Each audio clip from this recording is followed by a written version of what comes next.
The pounding woke me up right at midnight. It was not a soft knock. It was not a normal call. They were desperate punches against the solid wood of my front door, as if someone wanted to tear it down with the fury of a caged animal. I sat up in bed. My heart was beating so fast I could feel the pulse in my temples. I had spent my whole life being a quiet man, a man who solved things with words, with patience. But that night, something inside me already knew that words were not going to be of any use.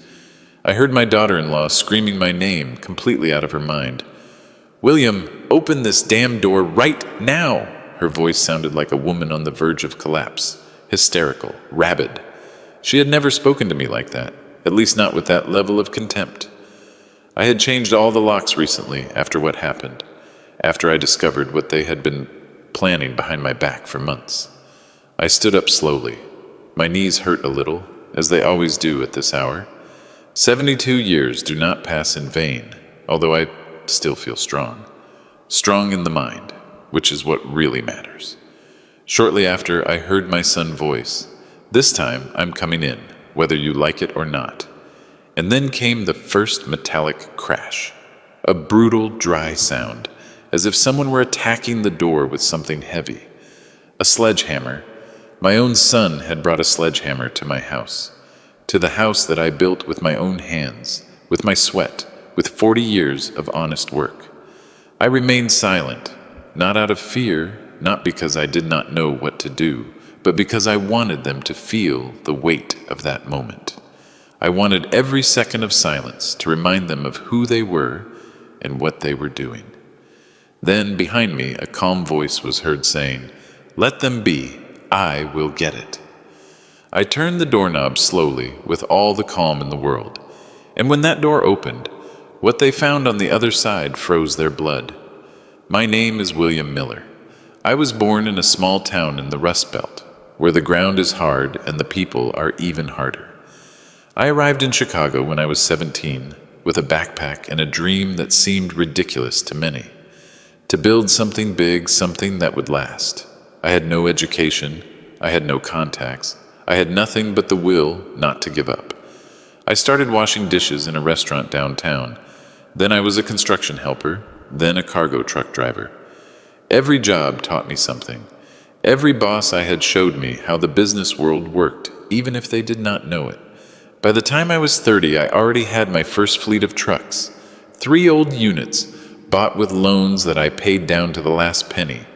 I worked 18 hours a day, slept 4, ate when I could, but I never complained, because I knew that every sacrifice was an investment in the future. By 40, I already had 15 trucks and 2 distribution warehouses. By 50, I had expanded the business to 4 states.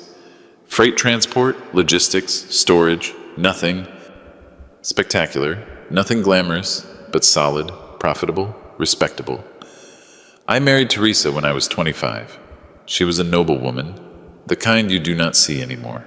She gave me 2 children, Robert and Chloe.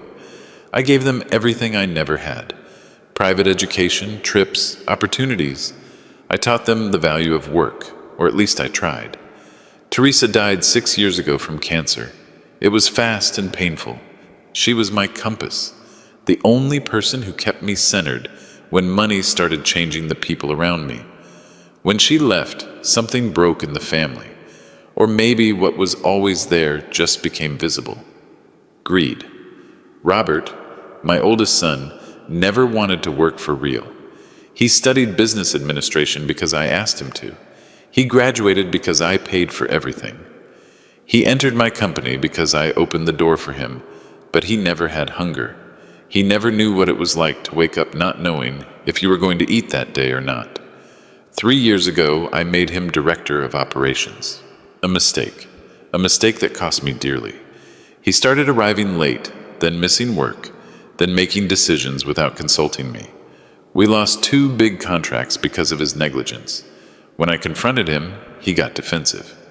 He told me I was a controlling old man, that I did not trust him, that I needed to let the new generation take the reins. New generation, as if respect and responsibility were things of the past. Chloe, my daughter, was different, or so I thought. She was always quieter, more reserved. She married a lawyer, James, a guy who smiled a lot but had the cold eyes of a shark. I never liked him, but Teresa convinced me to give him a chance. For years, everything seemed fine. Family gatherings, Sunday dinners, birthdays, the perfect family, or at least that is what we pretended. But after Teresa died, everything changed.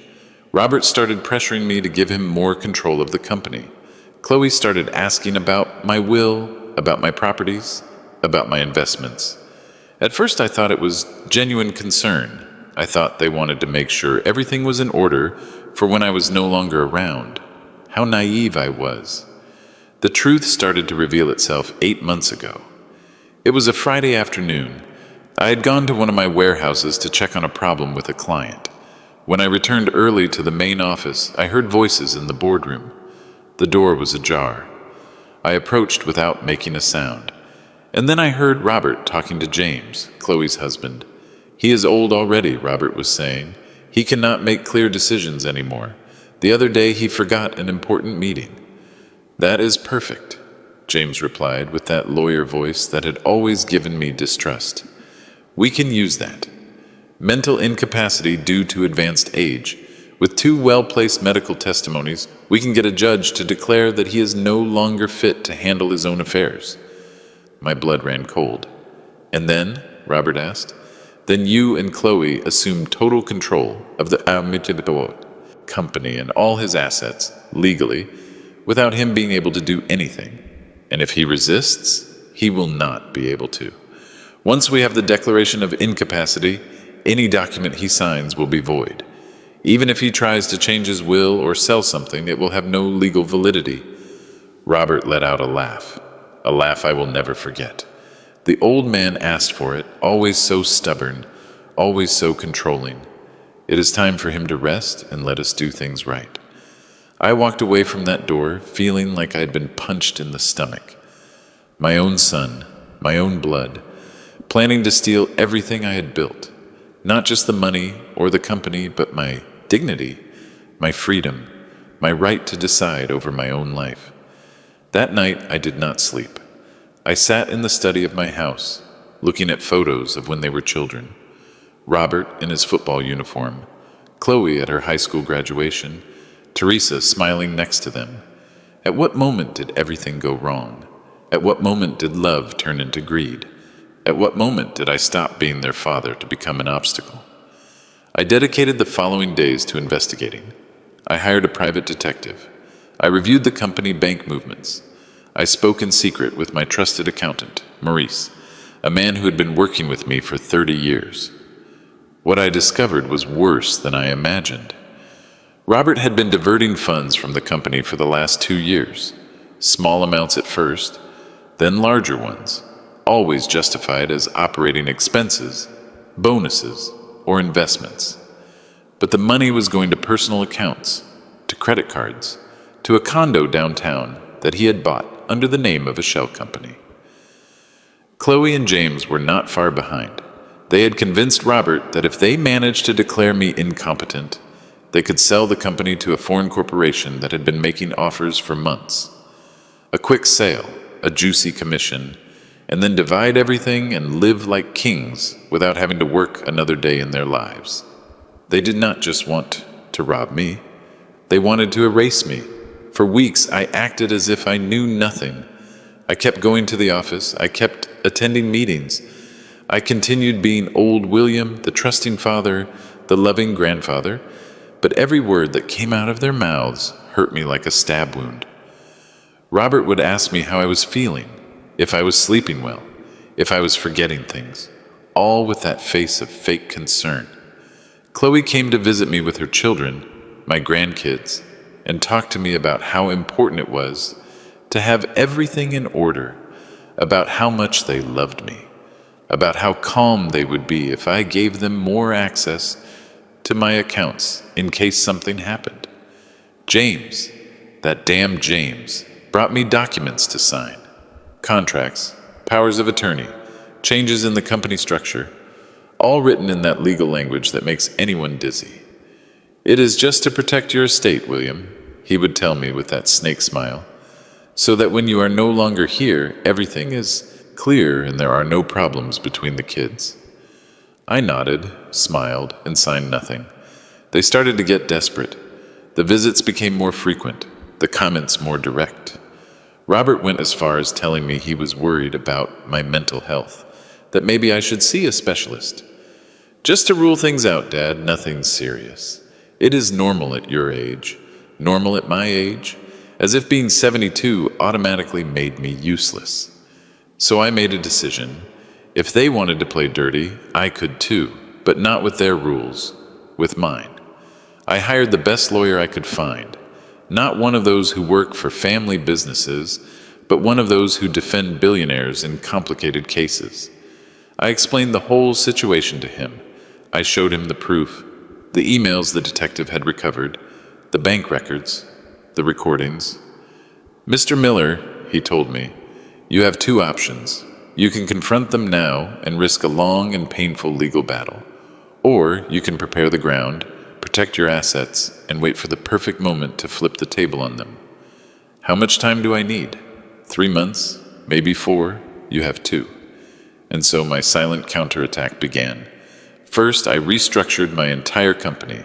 I created an armored trust where I placed the majority of my assets. A trust where neither Robert nor Chloe had access, where they did not even appear as beneficiaries. Second, I changed all my wills. The previous ones were nullified. In the new ones, I made it clear that any attempt to declare me incompetent would result in automatic exclusion from the inheritance. Third, I gathered all the evidence of Robert's embezzlement and presented it to the board of directors. Not publicly, not yet. But I left them there, ready to be used at the right moment. Fourth, and this was the most important, I changed all the locks on my house, because I knew that when they realized what I had done, they would come, and they would come with everything. The night everything exploded was 2 weeks ago. I had summoned Robert and Chloe to my house for a family dinner. I told them I wanted to talk about the future of the company, about my retirement plans. They arrived on time. Robert with his expensive suit and his $10,000 watch. Chloe with her designer dress and that smile that no longer fooled me. We had dinner. We talked about trivial things, the weather, the grandkids, the food. And when we finished dessert, I took out a manila envelope. I want to show you something, I said calmly. Robert opened it.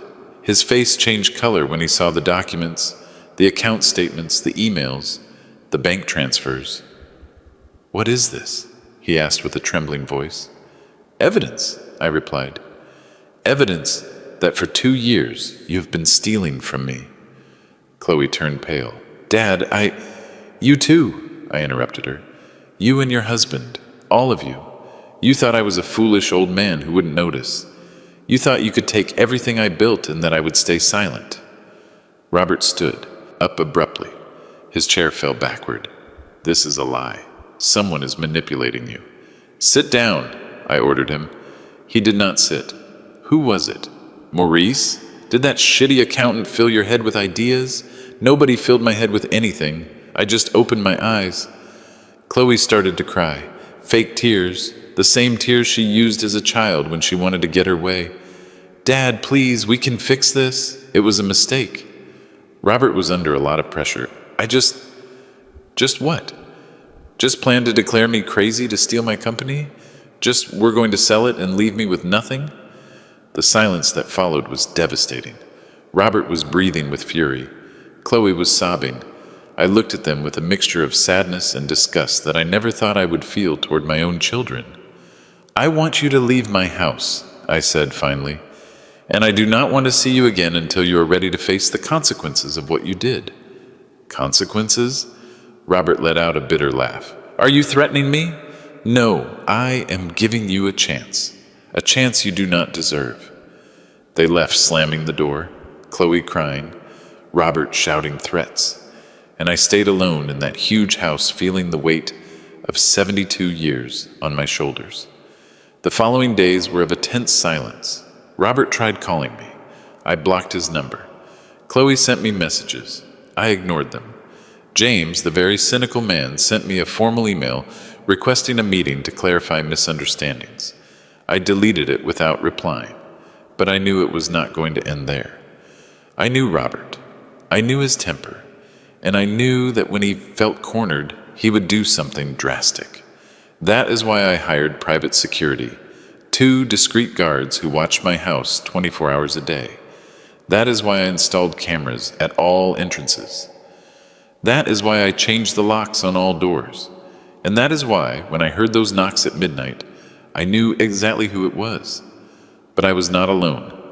2 weeks before, after the disastrous dinner, I had called my old friend August, a man I had known since my days as a construction worker, a man who had grown up with me, who had built his own real estate empire, a man I could trust.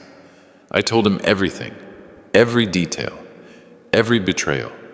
William, he told me, you need legal protection, but you also need witnesses, people who can testify that you are in full use of your faculties. What do you suggest? Let me stay with you for a few days, and I will bring my lawyer too. If your children try anything, they will have to do it in front of witnesses. And that is what we did. August settled into the guest room. His lawyer, Mr. Vance, did too. 2 trustworthy men who could testify to everything that happened. That is why, when I heard the calm voice behind me that night, I knew I was not alone. Let them be. I will get it, August said. And when I turned the doorknob and the door opened, Robert and his wife found themselves not only with me, but with 3 men looking at them with absolute calm. August, Mr. Vance, and the head of security I had hired. Robert was still holding the sledgehammer. His wife, Danielle, my daughter-in-law, was red with rage. "What the hell?" Robert stammered. "Good evening," said Mr. Vance with a professional smile. "I am Mr. Miller's lawyer, and you have just committed several crimes. Damage to private property, trespassing, attempted intimidation, all recorded on video and with multiple witnesses." The sledgehammer fell to the ground with a metallic sound. Danielle started to back away. We just wanted to talk." At midnight, with a demolition tool, I said, looking my son in the eye, "Is that what I am to you now? An obstacle that needs to be torn down?" Robert did not answer, and in that moment, I knew there was no turning back. Robert stood there like a statue of salt, the sledgehammer at his feet, his hands still trembling, and in his eyes I saw something I never thought I would see in my own son. Pure hatred. No regret, no shame. Hatred. "Dad," he said finally, and his voice sounded strangely calm. "This did not have to be like this." "You are right," I replied. "It did not have to be like this, but you chose it." Danielle, my daughter-in-law, took a step forward. She had always been the more impulsive of the 2, a pretty woman on the outside, but with a rotten heart on the inside. From the day Robert brought her home, I knew that woman only saw dollar signs in his eyes. "You know what?" She spat the words with venom. "I am tired of this charade. We are tired. You with your saint attitude. As if you were the only one who worked hard in this family. As if Robert had not dedicated years of his life to your company." Years of his life, I let out a bitter laugh. Robert arrived at 11 in the morning and left at 3 in the afternoon. Robert lost contracts because he preferred to be on the golf course than attending to clients. Robert stole money from the company that I built. That is a lie. There are account statements that say otherwise. August crossed his arms, watching the scene with the tranquility of someone who has seen this thousands of times. Mr. Vance was taking notes in a small notebook. The head of security remained near the door, ready to intervene if the situation turned violent. "Robert," August said with a firm voice, "I suggest you leave right now, before this turns into something you cannot fix." "Who do you think you are?" Robert replied with contempt. "This is a family matter."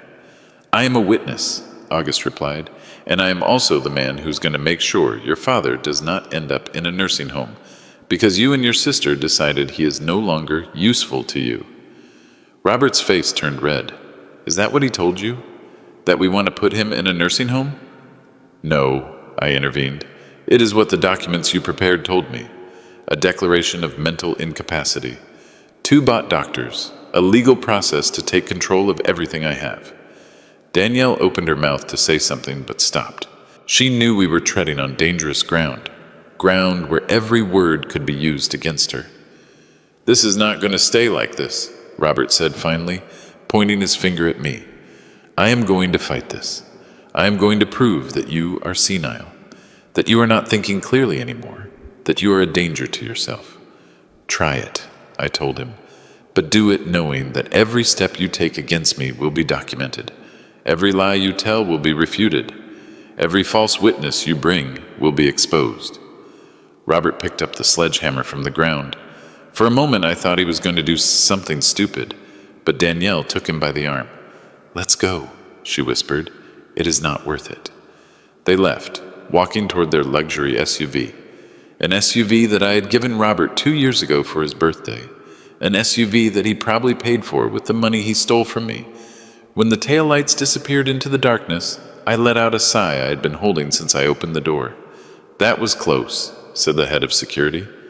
"This is just beginning," replied Mr. Vance. "Mr. Miller, we need to talk about the next steps." We sat in the living room. August made coffee. At 2 in the morning, drinking coffee and planning a legal war against my own son. What irony. "They are going to attack on several fronts," Vance explained. "First, they will try the issue of mental incapacity. They will bring doctors to declare that you suffer from dementia, or Alzheimer's, or whatever sounds convincing, but I am perfectly fine. I know, and we are going to prove it. I already scheduled evaluations with 3 independent specialists, renowned neurologists who have no connection to your family. Their results will be irrefutable. What else? They will try to discredit you publicly. They will say you are a difficult, controlling man, that you mistreated your family.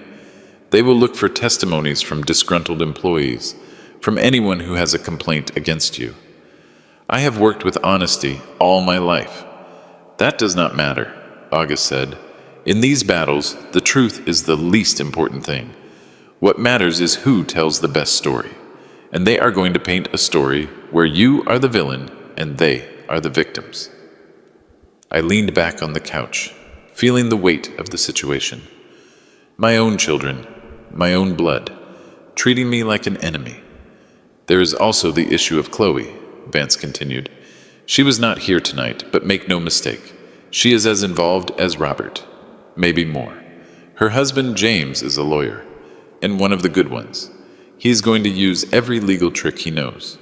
What can I do? Counterattack, but smartly. First, we are going to file charges for Robert's embezzlement. Clear evidence, documented. That gives him immediate loss of credibility in any process where he tries to declare you incompetent. And Chloe? With her it is more complicated.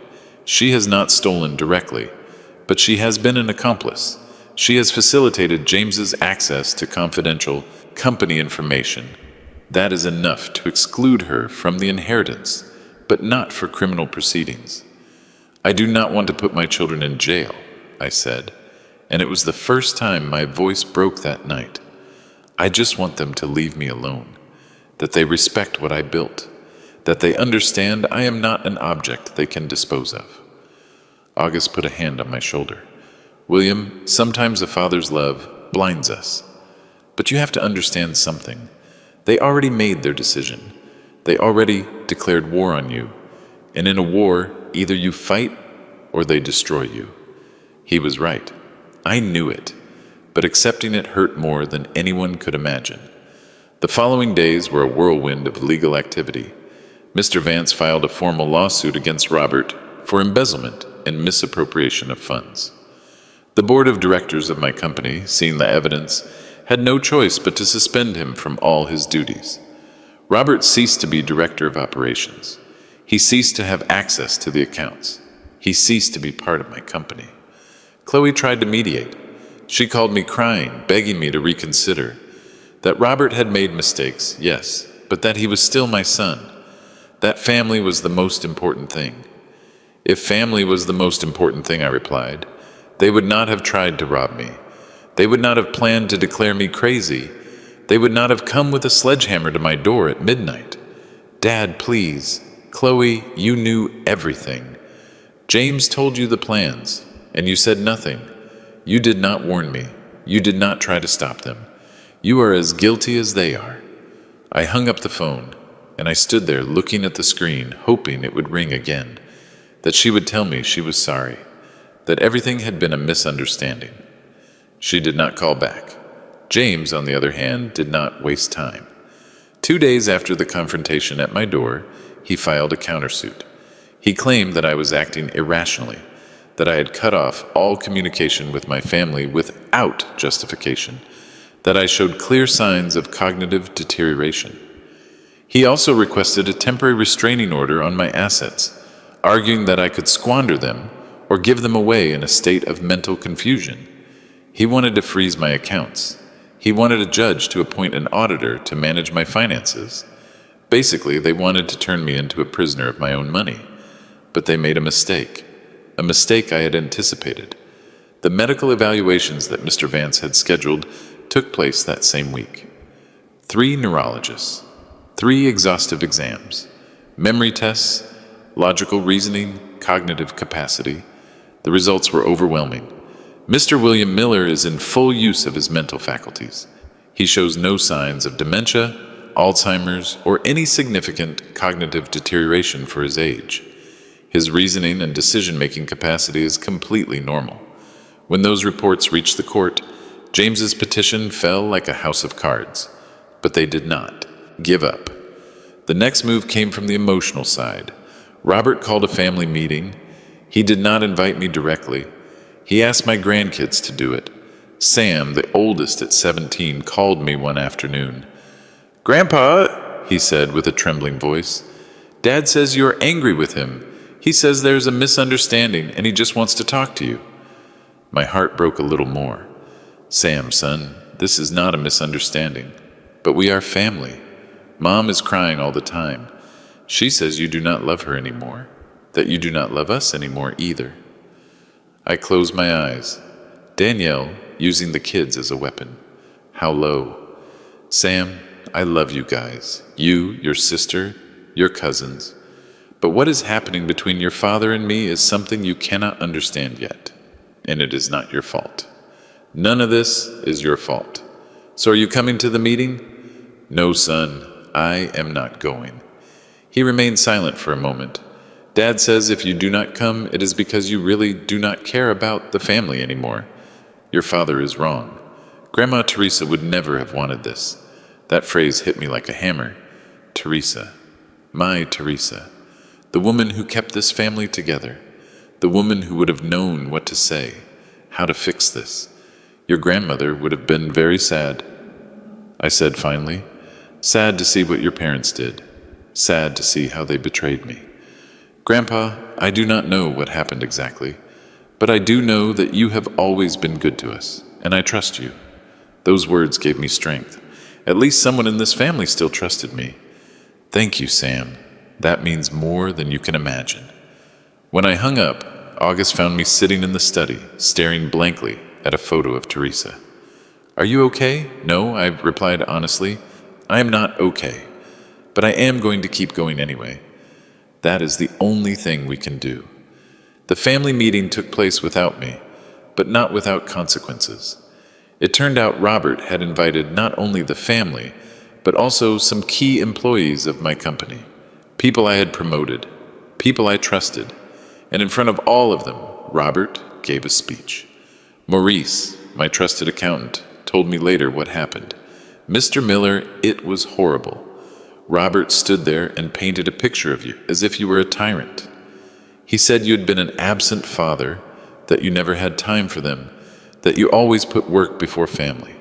He said that now that you are older, you have become paranoid and are destroying everything they built together with you." And did people believe him? Some did. Those who do not know you well. Those who only see a successful young businessman and an older man accusing him of serious things. And you, Maurice, what do you think?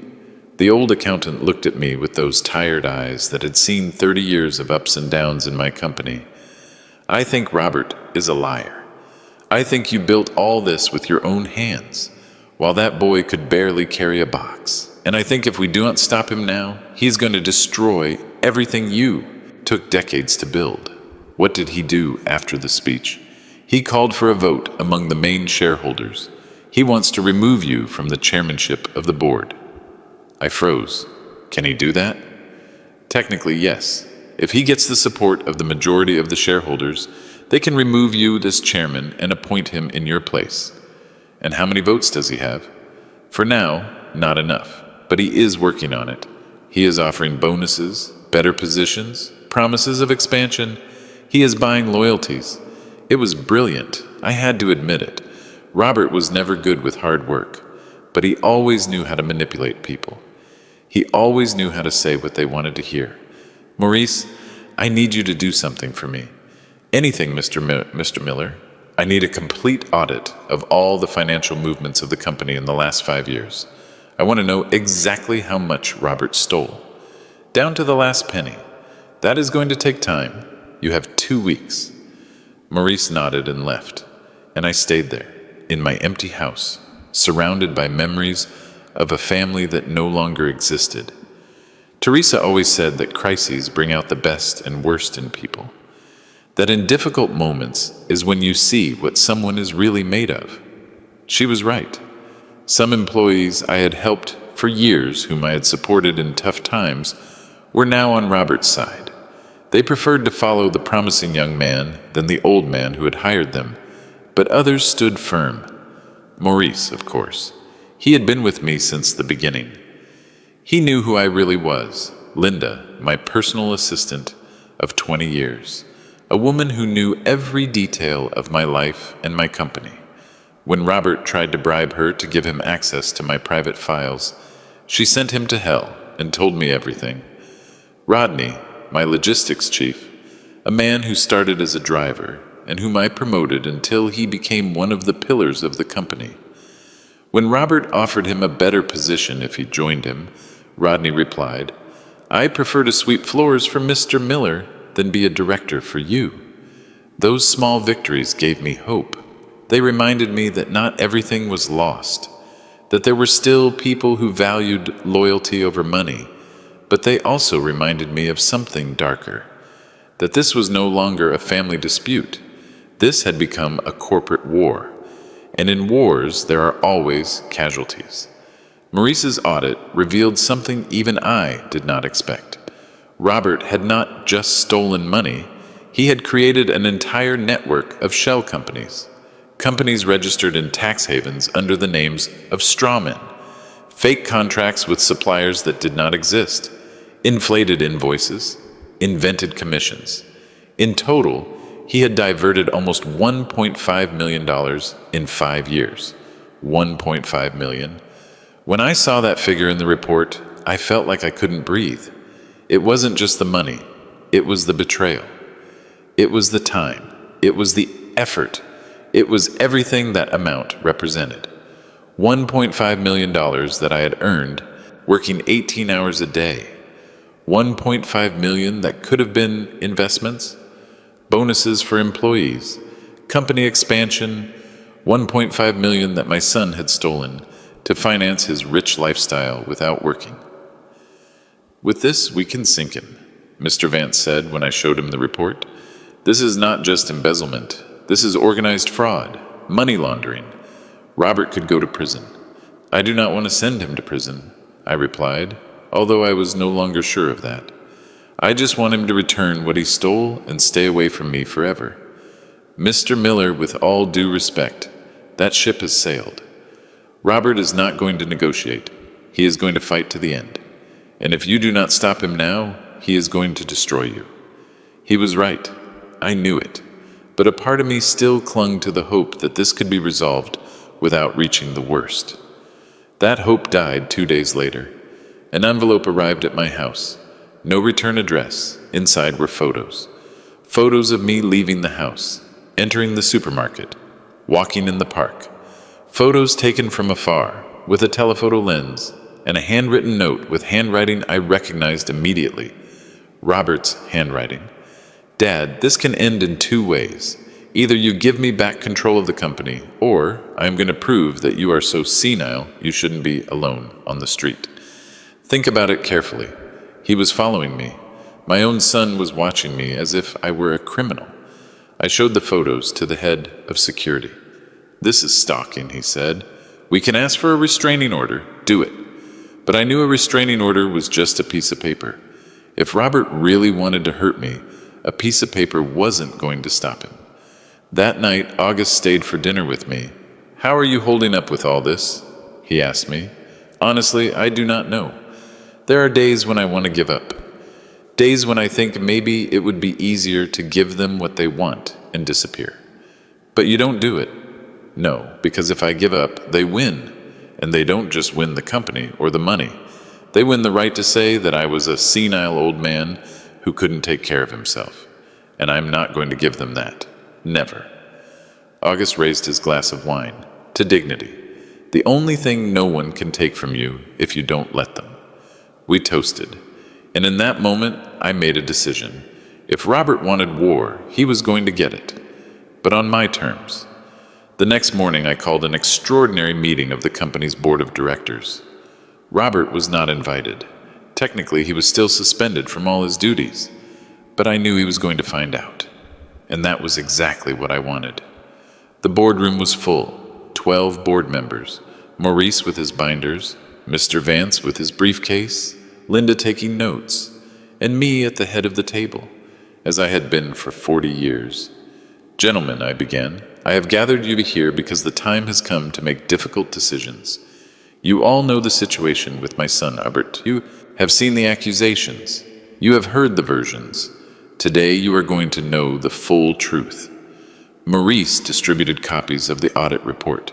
300 pages of evidence, numbers, dates, transfers, shell companies, everything documented with surgical precision. I saw the faces of the board members change as they read. Some turned pale, others clenched their jaws, some simply shook their heads in disbelief. $1.5 million, I said, letting the figure float in the air. That is what my son stole from this company in 5 years. From the company I founded. From the company that feeds us all. One of the board members, Mr. Gutierrez, raised his hand. "Mr. Miller, it is extremely serious. Why didn't you report it sooner?" "Because he was my son," I answered with brutal honesty. "Because I wanted to believe there was an explanation. Because I still had hope that it could be fixed within the family. But that hope died when he came to my house with a sledgehammer at midnight."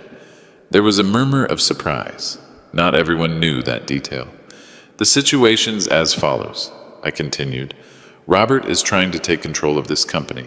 He is offering favors, promising promotions, buying loyalties, and he is doing it with the money he stole." "With our money?" "What do you propose we do?" Mrs. Dominguez, the independent counselor, asked. "I propose that we vote for his definitive expulsion from the board, that we initiate legal actions to recover what was stolen, and that we shield the company against any hostile takeover attempt." Hostile takeover? There is a foreign company, Global Logistics International, that has been making offers for our company, offers that Robert and my daughter Chloe were seriously considering. Without consulting me, without informing the board, they wanted to sell it and split the profits. The silence in the room was dense as concrete. "Do you have proof of that?" Gutierrez asked. Maurice pulled out another binder. "Emails, preliminary contracts, secret meetings, everything documented. Gentlemen," I said, standing up, "this company is my life. I built it from scratch. I raised it when no one believed in me. I sustained it through crises. I made it grow when everyone said it was impossible. And I am not going to allow my own son to destroy it out of greed." The vote was unanimous. Robert Miller was permanently expelled from the board of directors. Legal actions were initiated. Protections against hostile takeovers were implemented. I had won the first real battle of this war, but the war was just beginning. Robert found out about the meeting that same afternoon, and his response was swift. That night, all my company's social media accounts were hacked. Someone posted fake messages saying the company was bankrupt. that there was accounting fraud, that I had been declared mentally incompetent, and that the company was being run by a group of opportunists. Linda worked all night to recover the accounts and delete the messages, but the damage was already done. Several clients called worried. Some suppliers suspended deliveries. The company stock fell 3 points. "It was Robert," said the cybersecurity specialist we hired. "Not directly, but he paid someone to do it. We can trace it, but it will take time." "How much time?" "Weeks, maybe months." We didn't have 2 months. Every day that passed, Robert gained ground. Every day that passed, more people started to doubt me. Then Chloe made her move. She summoned me to a coffee shop downtown, a public, neutral place. She said we needed to talk, that things had gotten out of control, that she could help solve this. I went, with August waiting at a nearby table and with a recorder in my pocket, because I didn't trust anyone anymore. Chloe arrived 15 minutes late. She was wearing sunglasses and her hair was tied back. She looked tired, thinner than I remembered. "Hi, Dad," she said, sitting in front of me. "Chloe, you look good. I am glad to see you are okay." "Is that what you came to tell me? That you are glad to see me okay?" She sighed. "I came to ask you to stop this, please. You are destroying the family. I am not destroying anything. Your brother did it when he decided to steal from me. You did it when you decided to help him. Dad, Robert made mistakes. I know, but he is still your son. He is still my brother. Are you really going to put him in jail? He took $1.5 million. Those are not mistakes. That is a crime. The money can be returned. With what? With the money he already spent on luxuries? With the condo downtown? With the trips to Europe? With the $150,000 SUVs? Chloe pressed her lips together. There are ways to fix it.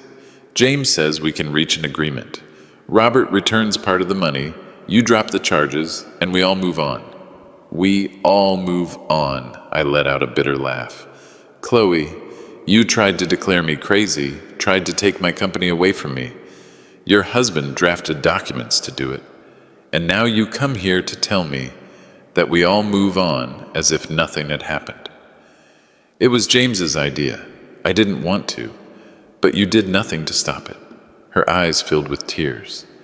And this time, for the first time, I saw something real in them, something that wasn't manipulation or theater. She was scared.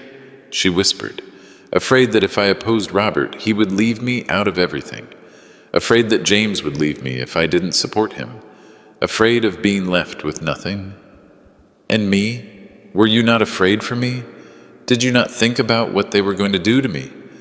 I thought you would be better off, that in a place where they took care of you, where you didn't have to worry about the company.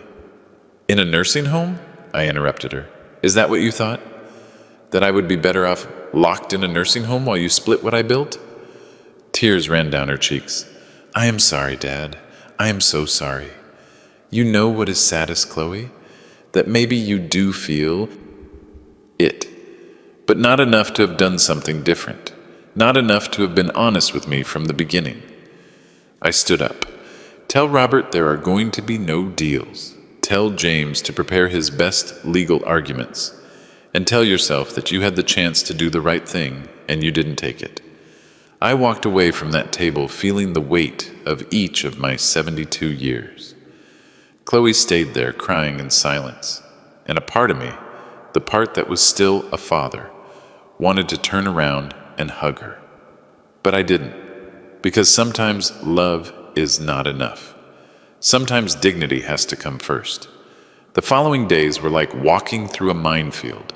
Robert hired his own lawyers, not one or two, a full team from an international firm, people who charged $1,000 an hour and had a reputation for winning impossible cases. They filed a massive countersuit. They accused my company of accounting irregularities. They said I had used corporate funds for personal expenses, that I had given contracts to friends' companies without following proper procedures, that I had run the company as if it were my personal kingdom without accounting to anyone. Some accusations were ridiculous. Others had a grain of twisted truth. Yes, I had hired companies of acquaintances, but because they were the best in their field, and because I personally knew their work. Yes, I had used company money for some expenses, but legitimate expenses, documented, approved by the board. But Robert knew that in the court of public opinion, the truth matters less than the narrative. And he was building a narrative where I was an old despot, clinging to power, incapable of recognizing that it was time to hand over the reins. The media started covering it. First internet portals, then local newspapers, then national news. Prominent businessman faces lawsuit from his own children for alleged fraud. Miller family in legal war for control of transport empire. Children accuse father of manipulation and abuse of power.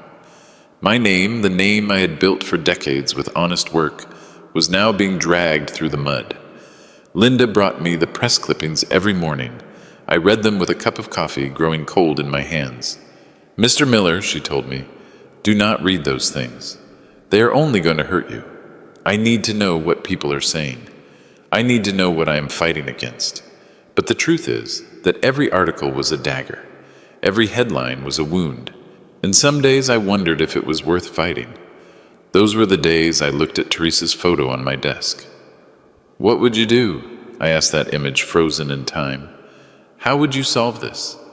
And although she couldn't answer me, I knew what she would say. Teresa was always stronger than me, wiser, firmer when it was necessary to be. "William," she would tell me with that soft but firm voice she had, "it is not about winning or losing. It is about being able to look at yourself in the mirror every morning and know you did the right thing." And that was the only thing keeping me standing. But Robert had more tricks up his sleeve. One morning, an IRS inspector arrived at my house with a tax audit order. They wanted to review all my tax returns for the last 10 years. "It is standard procedure," the inspector said. "Someone filed an anonymous complaint suggesting fiscal irregularities." Someone. Robert. Obviously, I gave him all the documentation, every receipt, every invoice, every return, because I had always paid my taxes religiously, down to the last penny. But an audit like that takes time. And in the meantime, the shadow of suspicion remains. Clients get nervous. Suppliers start asking for advance payments. Banks double-check every transaction. Robert knew exactly what he was doing. He didn't need to win that battle. He just needed to create enough chaos to weaken me. And it was working. The company started losing contracts. Clients of years, people with whom I had worked for decades, started looking for other providers. Not because they doubted the quality of our service, but because they didn't want to be associated with a scandal. Rodney, my logistics chief, arrived one afternoon with the worst news. "Mr. Miller, we just lost the contract with Northside Mercantile. It was our biggest client." "Why?" "They said they are restructuring their operations. But I spoke to my contact there. The truth is they are worried about this whole legal situation. They don't want to get involved. That contract represented 20% of our annual revenue. Can we survive without it? Yes, but it is going to be tight. And if we lose another big client, we are going to have to lay people off. Lay people off. Families that depended on my company. Parents who used that salary to feed their children. Students who worked part-time to pay for college. All that at risk because of my own son's greed. That night, August found me in the study, staring into the void. "Are you considering giving up?" he said. It wasn't a question. "I am considering how many innocent people are going to suffer for this war. Employees who have nothing to do with this. Families who are going to be left without income. If you give up, do you think Robert is going to take care of them? No. Do you think he's going to run the company better than you? No. Then what is going to happen to all those employees when Robert takes control and sells it to that foreign company?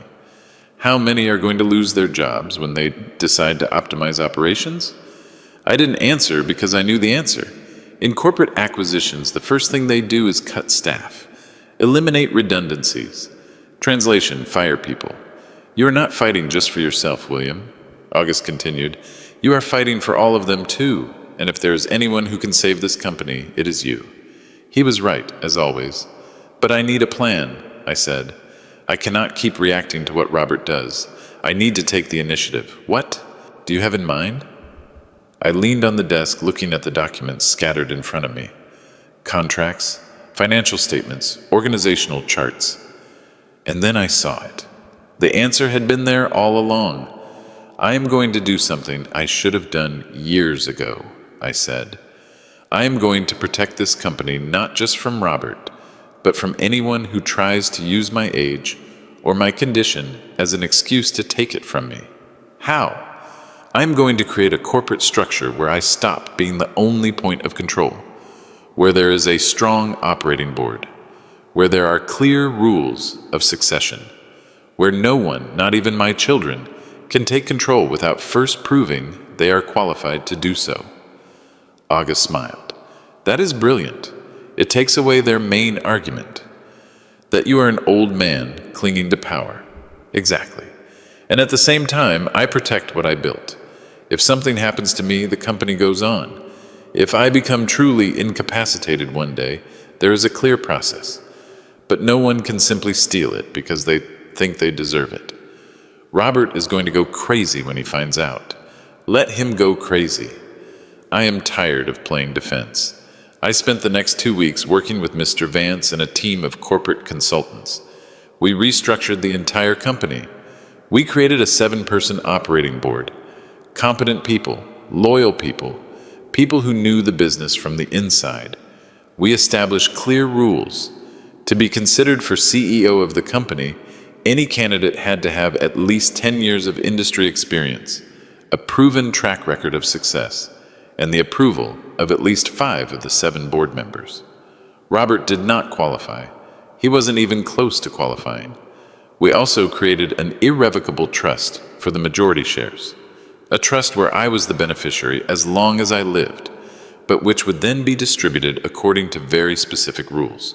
Rules that could not be changed. Rules that protected the employees, the clients, and the company itself. And finally, I did something I never thought I would do. I put 30% of the company up for sale, not to Global Logistics International, but to 3 prestigious institutional investors, investment funds with a long-term vision.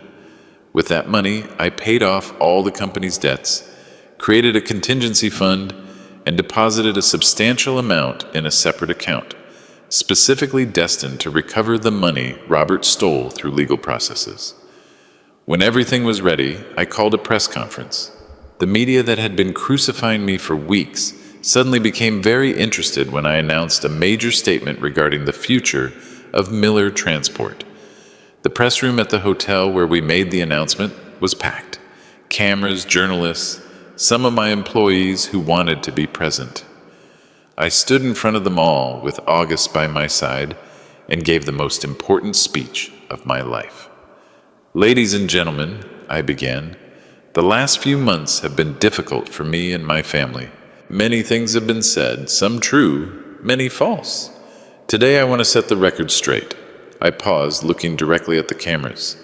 My name is William Miller. I am 72 years old, and I am in full possession of my mental faculties, as confirmed by 3 independent medical evaluations, which are available to anyone who wants to review them. Some journalists scribbled furiously. I founded Miller Transport 40 years ago with a borrowed truck and a dream. Today it is one of the most important logistics companies in the country. And today I am announcing changes that will ensure it remains so for the next 40 years. I explained the restructuring, the new operating board, the succession rules, the partial sale to institutional investors. These changes prove that I am not clinging to power. I am clinging to doing things right, to protecting the jobs of 800 families that depend on this company, to maintaining the quality and service that has characterized us. Then came the hard part. I also want to talk about my son, Robert Miller. The murmur in the room intensified. Robert worked at this company for several years, and during that time, he diverted approximately $1.5 million in corporate funds for personal use. I have complete evidence of this, which has been presented to the corresponding authorities. Camera flashes, shouted questions, chaos. I raised a hand to ask for silence. I know that for many this is a family scandal. For me, it is a personal tragedy. But it is also a question of justice, and in this company justice applies equally to everyone, including my family. "Mr. Miller," shouted a journalist, "are you saying you are going to put your own son in jail?" "I am saying that the consequences of a person's actions do not disappear because that person is my son. I am saying that respect, honesty, and hard work have to mean something, and that when those values are betrayed, there is a price to pay." I left that conference feeling a huge weight lift off my shoulders. There were no more secrets, no more shadows. Everything was on the table. Robert would now have to fight not in the dark, but in the light of day, and I was ready for that fight. The reaction was immediate. That same night, Robert gave his own press conference, improvised, disorganized, desperate. He stood in front of the cameras with Danielle by his side, and with a lawyer who looked uncomfortable. I watched it live from my house. August, Maurice, and Mr. Vance were with me. None of us said anything while Robert spoke. We just watched. "My father's sick," Robert said with a trembling voice, faking emotion, not physically but mentally. "My mother's death changed him, made him paranoid, distrustful. He is no longer the man he was, and the people surrounding him now, those so-called advisors, are just using him for their own ends." He made a dramatic pause. "I never stole anything. Those 1.5 million he mentions are legitimate investments I made on behalf of the company, investments he authorized. But now in his confusion, he no longer remembers, or the people around him convinced him it didn't happen. He was good. I had to admit it.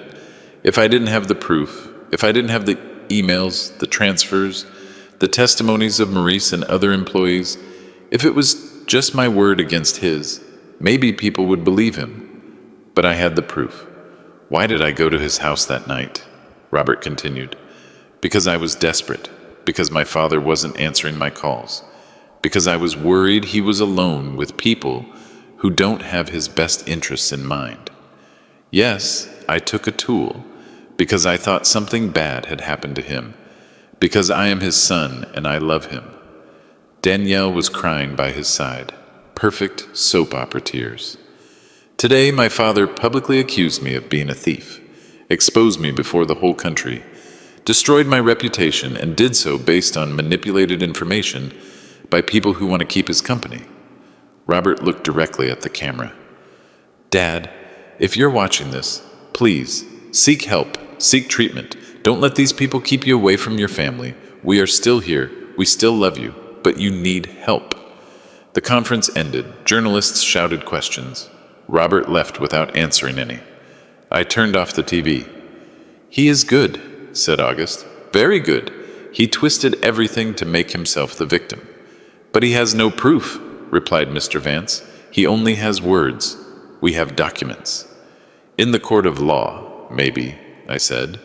"But in the court of public opinion, words can be more powerful than documents. People want to believe in dramatic stories, in the worried son, in the confused father." "So, what do we do?" Maurice asked. "Nothing," I replied. "We let the authorities do their work.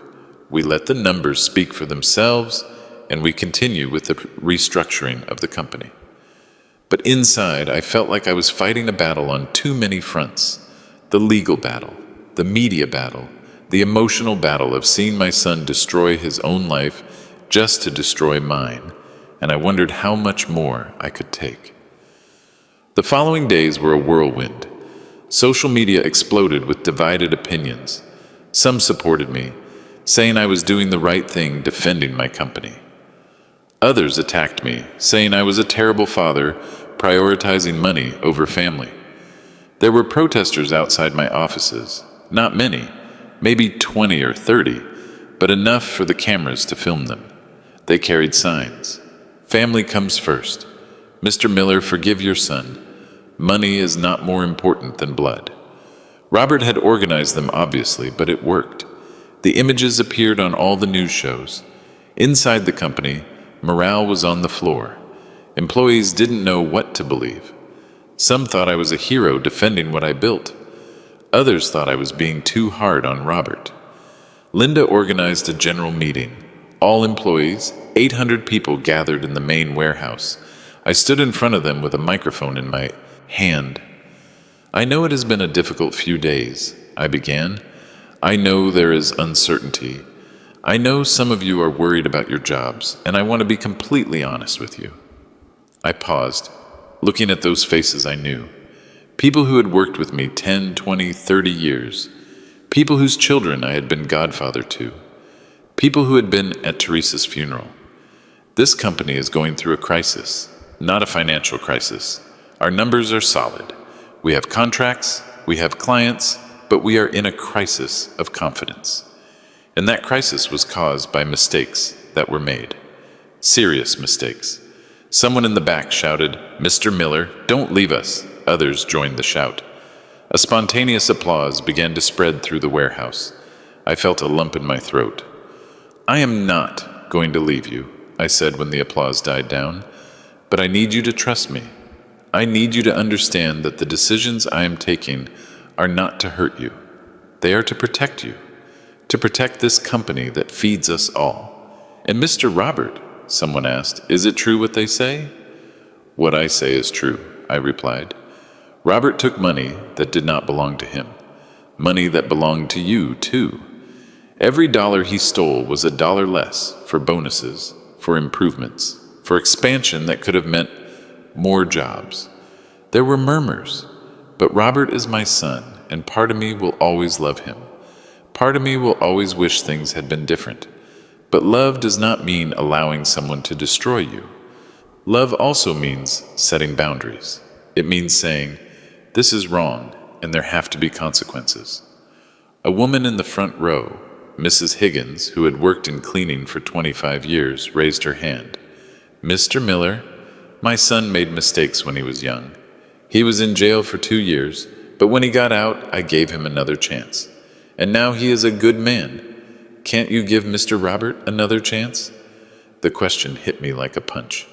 "Mrs. Higgins," I said softly, "I would give Robert another chance, but for that he would have to admit he did something wrong.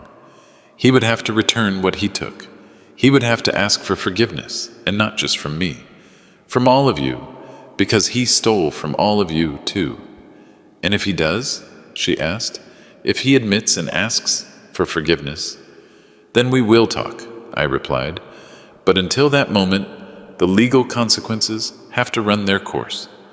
The meeting ended with applause, not unanimous, but loud enough to give me hope. I left that warehouse feeling that maybe, just maybe, things could turn out okay. But that night, I received a call that changed everything. It was from Sam, my grandson. "Grandpa," he said with a broken voice, "I need to talk to you." "Sure, son, what is wrong?" "It is about Dad. He is very bad." My blood ran cold. "Bad how?" "Yesterday I found him drinking in his office at 10 in the morning, and he was crying. I had never seen him cry, and he says weird things." "What kind of things?" "He says if he loses the trial, he is going to lose everything, that they are going to take our house, that we are going to end up on the street." Mom is hysterical. My sister won't stop crying, and I don't know what to do. My heart broke. Not for Robert, but for those kids who weren't to blame for anything. "Sam, listen to me closely. Whatever happens with your father, you and your sister are going to be fine. I give you my word. No one is going to take your house. No one is going to leave you on the street. You promise?" "I promise." He stayed silent for a moment. "Grandpa, can I ask you something?" "Whatever you want." "Did Dad really do what you say?" The question I had been avoiding. "Yes, Sam, he did. Why? Why would he do something like that?" "I don't know, son. Sometimes the people we love make decisions we don't understand, decisions that hurt us, and we have to learn to live with that." "Do you still love him?" "Dad? Yes," I replied, and it was the most painful truth I had spoken. "I love him, but that doesn't mean I can ignore what he did." "I love him too," said Sam, "but I am angry with him, very angry." "It is okay to be angry. It is normal. Is it going to get fixed someday?" Are you guys going to talk again? I don't know, Sam. I hope so, but that depends on your father, on the decisions he makes now. After hanging up, I stared at the phone for a long time. August entered the study. Are you okay? No, I replied. I am not okay, but I'm going to keep going anyway. 3 days later, the news I was waiting for arrived. The prosecutor's office had accepted the case. The evidence I presented was enough to proceed with formal charges against Robert for fraud and embezzlement. They were going to issue an arrest warrant. When Mr. Vance told me, I didn't feel triumph. I didn't feel satisfaction. I just felt a deep emptiness. When? I asked. Tomorrow or the day after, depends on judicial procedures. And then? Then he will have to appear before a judge. They can give him bail, or they can order preventive detention. Depends if the judge considers there is a flight risk in the shell companies, the overseas accounts. That could complicate things. If the judge thinks he has hidden assets and resources to flee the country, he is not going to give him bail. I closed my eyes. I do not want him to go to jail, I said. I want him to return the money. I want him to admit what he did. I want him to learn the lesson, but I do not want to see him locked up. Mr. Miller, that no longer depends on you. The legal process has already begun. Now it is the state proceeding. He was right. I had set this in motion, and now it was like a rock rolling down a mountain. I couldn't stop it anymore, even if I wanted to. That night I couldn't sleep. I sat in the study looking at old photos.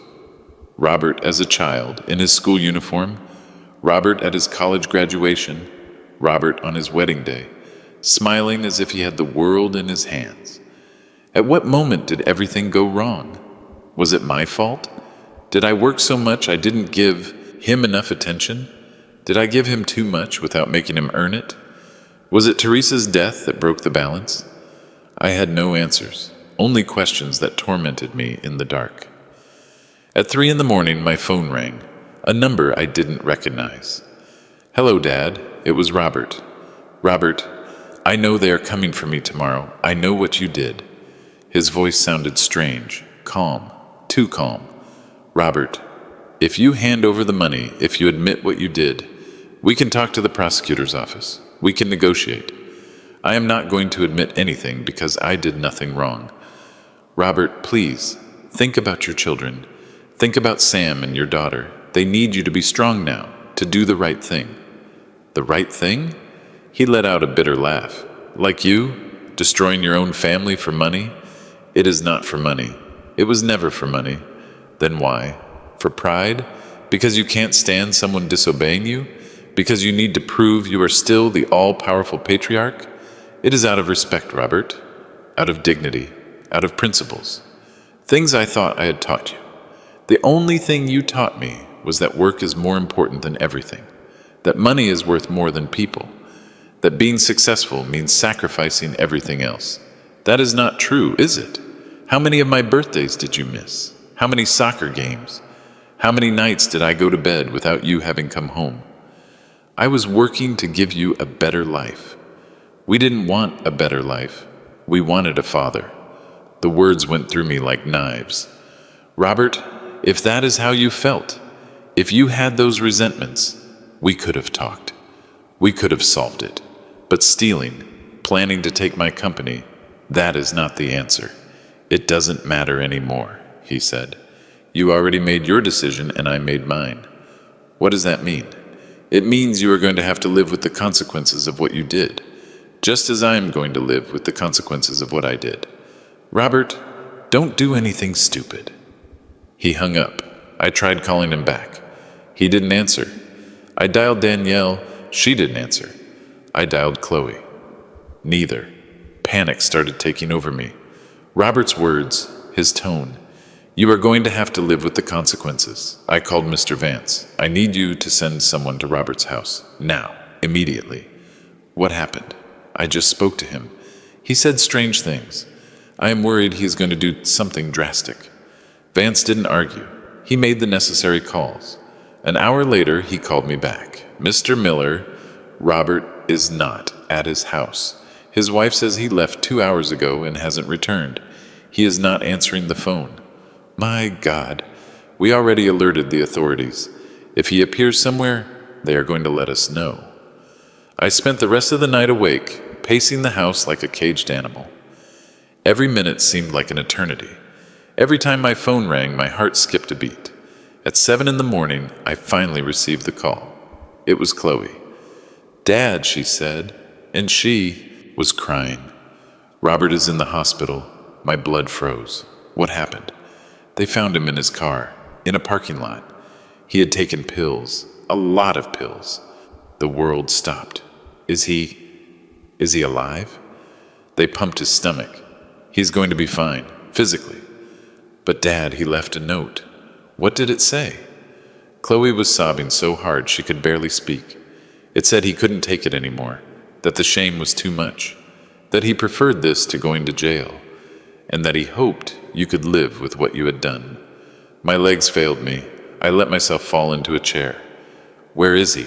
At Angel's Hospital. But Dad, he doesn't want to see you.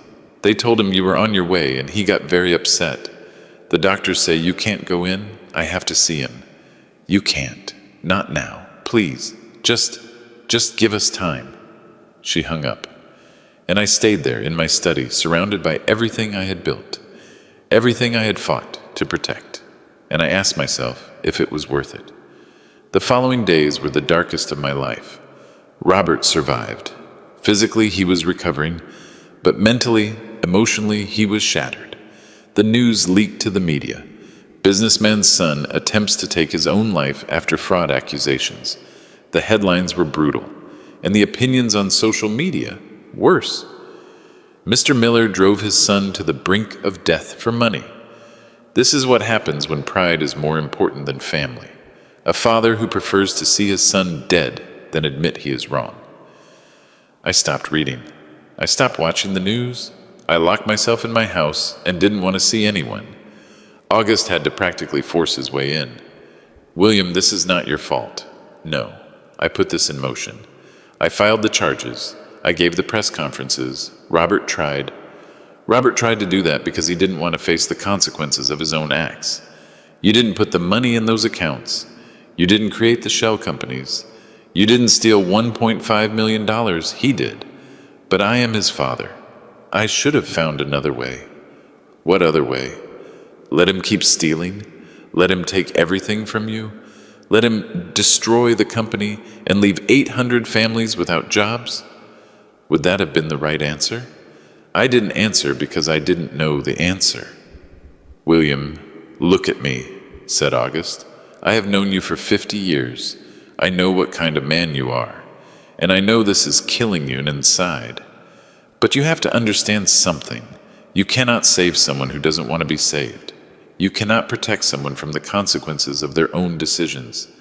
He is my son, I know, and that is why it hurts so much. But continuing to blame yourself is not going to help him. The only thing it is going to do is destroy you too."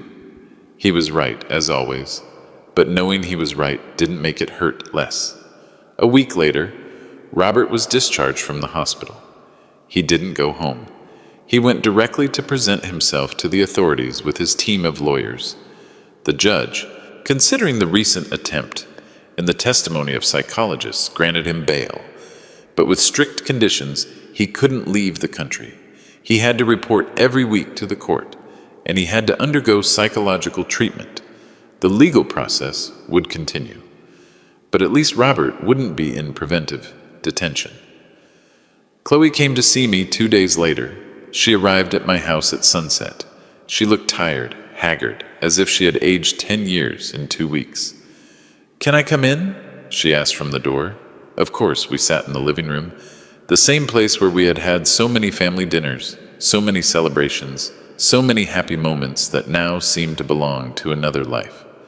"How is Robert?" I asked. "Alive. That is the best I can say. The doctors say he is stable. But Dad, he is broken, completely broken. I am sorry. I really am sorry."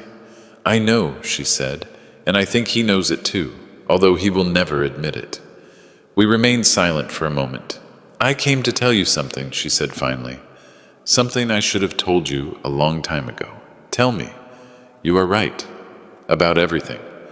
Robert stole that money, and I knew it.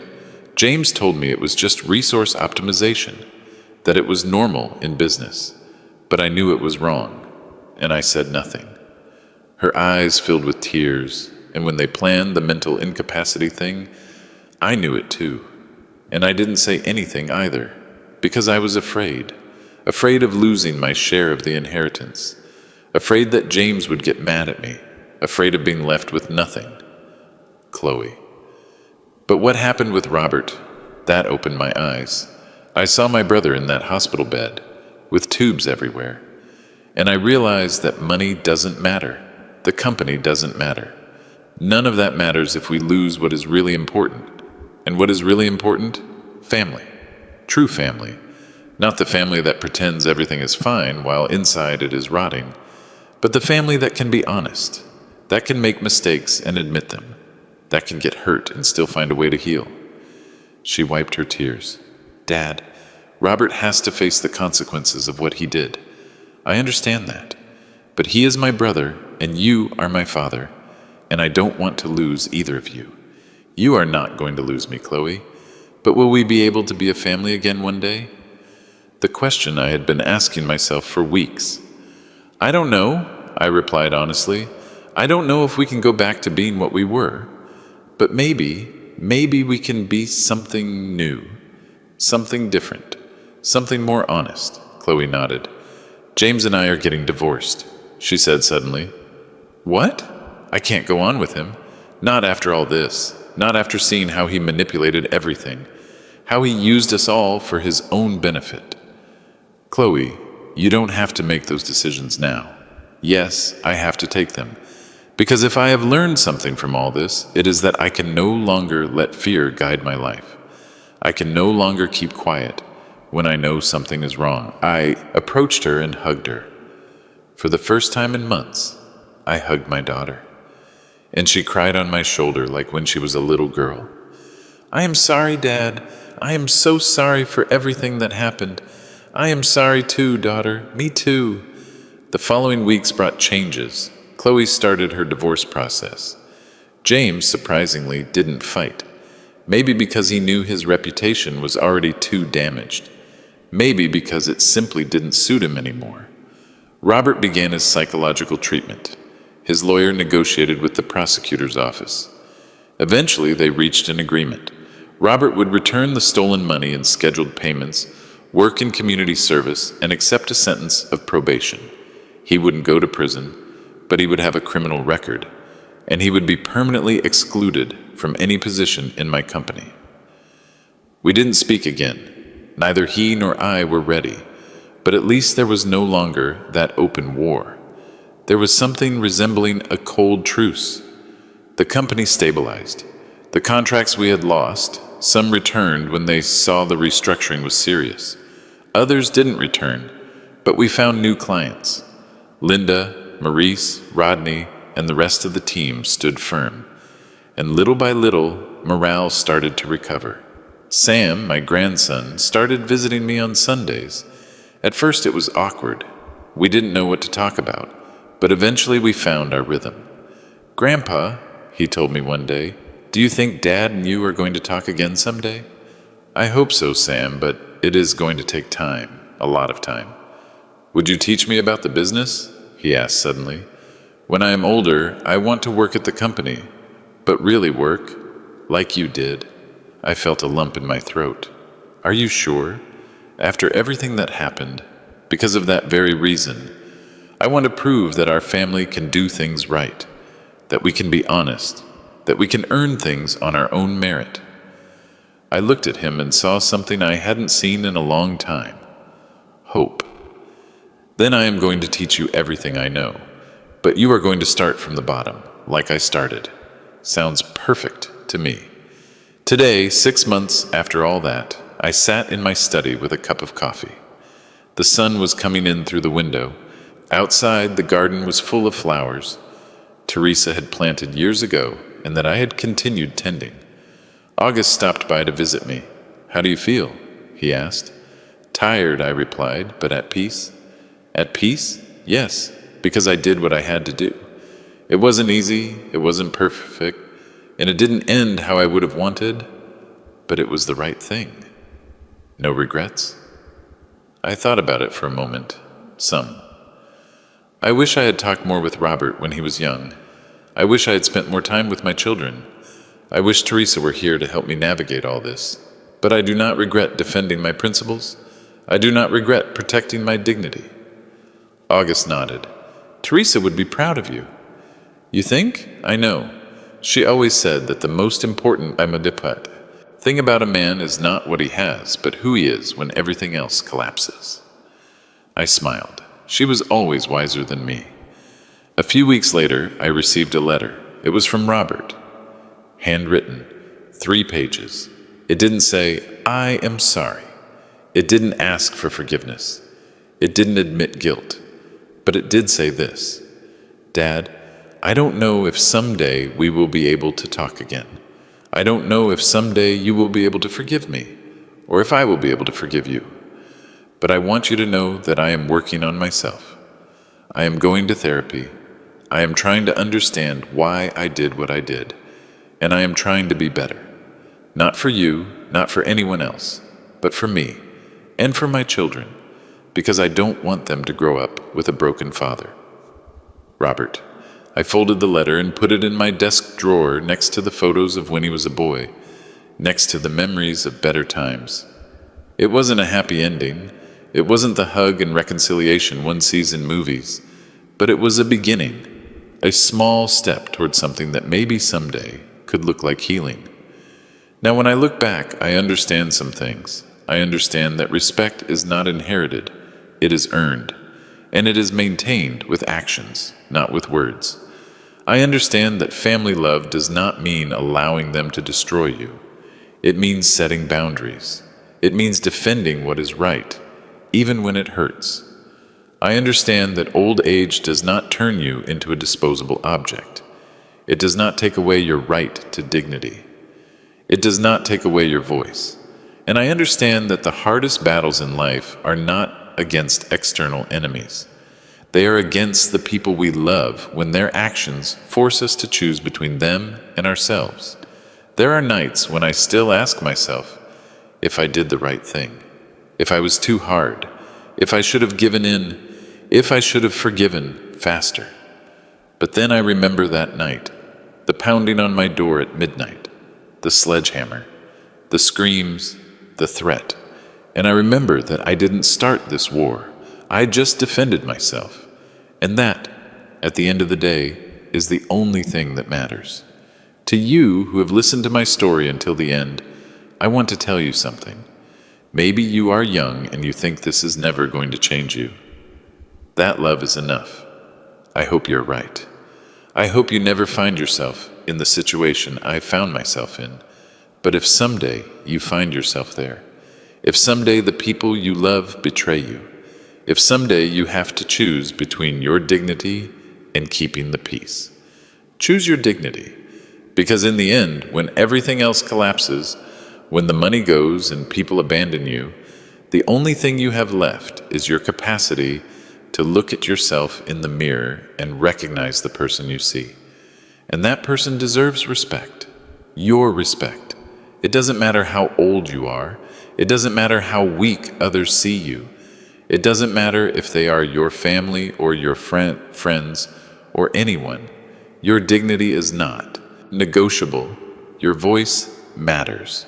Your life matters. And if you have to fight for that, then fight. Fight with honor. Fight with justice. But fight.